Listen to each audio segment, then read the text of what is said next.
Hey guys, this is Jimmy with Valet, and today I'm going to show you guys how to avoid overextending your jack, and if you do overextend it, how to correct it. So if you've overextended your jack, you will need to begin by removing the cap. To remove the cap, I like to use a putty knife and if needed, a hammer. So go ahead and work the putty knife in between the cap and the outer tube. Once you've worked it in, go ahead and use the hammer to kind of loosen it and give yourself a little bit of space, like I've already done so. Then go ahead and should be able to pop it off.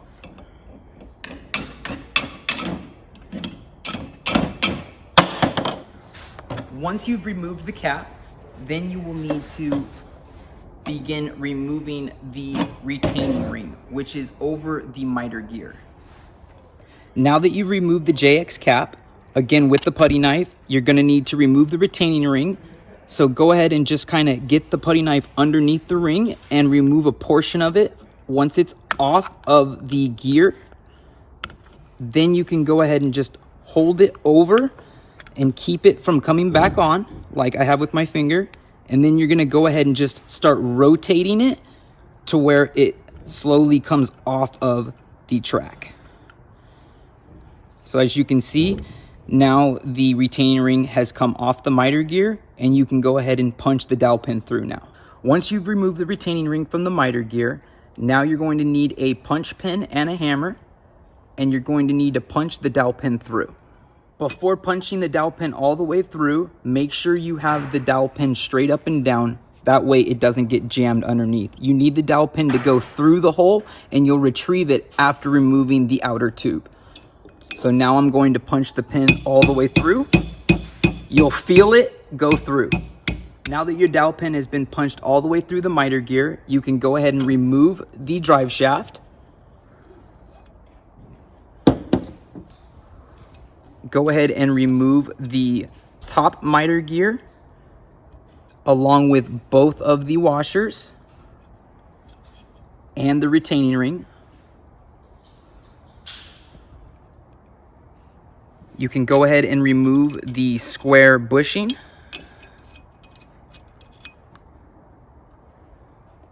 Once you removed everything except for the bottom portion of the miter gear, you will use something like a flathead screwdriver like I like to use. And you're going to slowly kind of work it underneath to release it from the dowel pin that's holding it in.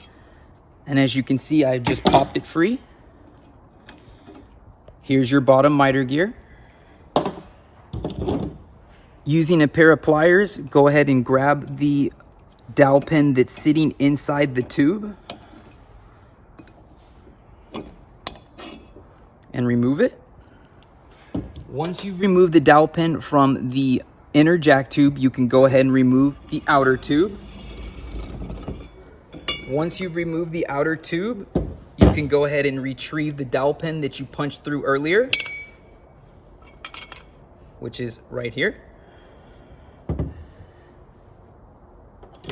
And before realigning it, you can see the two tracks on the inner and outer tube. So this is the inner tube track, and this is the outer tube track. If these do not align, then you know you've come off the track when using the jack.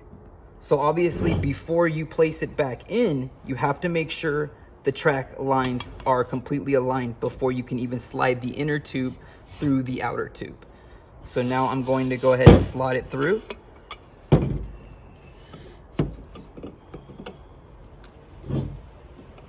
And making sure the top portion of the Acme inner tube goes through the top portion of the hole on the outer tube. So now that you've reslotted the inner tube in with the outer tube and you've lined the tracks back up, you're going to realign the bottom portion of the dowel pin for the bottom miter gear. The easiest way to do that is to line the hole with the inner Acme tube that the dowel pin is going to go in with the corner of the inside of the tube, because it's not perfectly circular. So you almost want to align it with the outer corner to get as much room as possible to slide the dowel pin into the hole. There we go.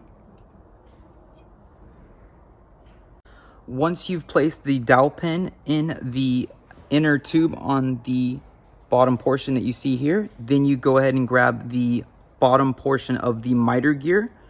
As you can see, you can tell this one does not have the track for the retaining ring, so that's how you know this is the bottom miter gear. So make sure you line it up with the dowel pin slot with the actual dowel pin. It should just drop into place if you have an adequate amount of grease on it.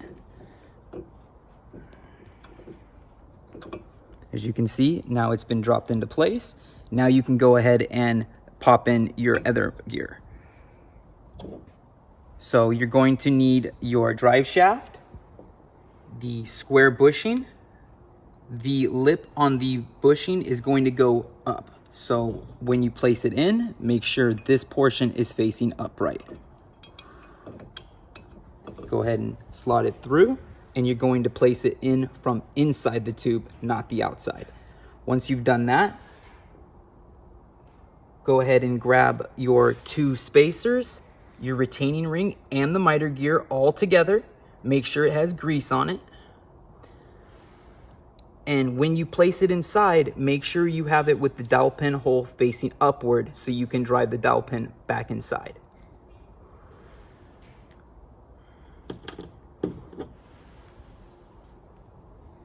So I like to make sure everything is lined up, all my spacers with the miter gear.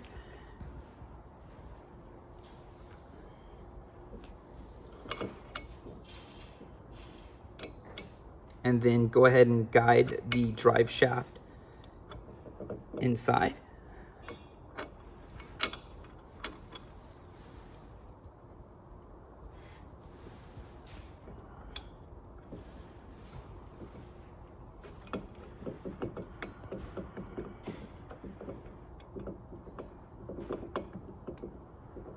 Once you have the drive shaft in place and you have your miter gear on the drive shaft, you can go ahead and grab your other dowel pin, which you can see the difference. This one has the grooves in the center.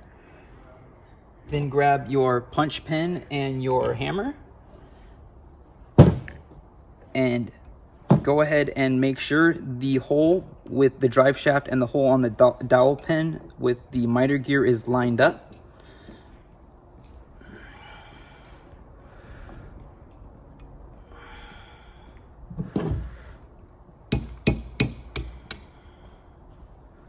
And you can go ahead and start to drive it through. Just drive the dowel pin in just enough to where it is out of the way of the retaining ring track. Once you've done that, then you can go ahead and with your putty knife or a little pick tool, you're going to get portion of the retaining ring on the track. And then just like before, once you have it on the track, go ahead and rotate it until the retaining ring is completely back on the track.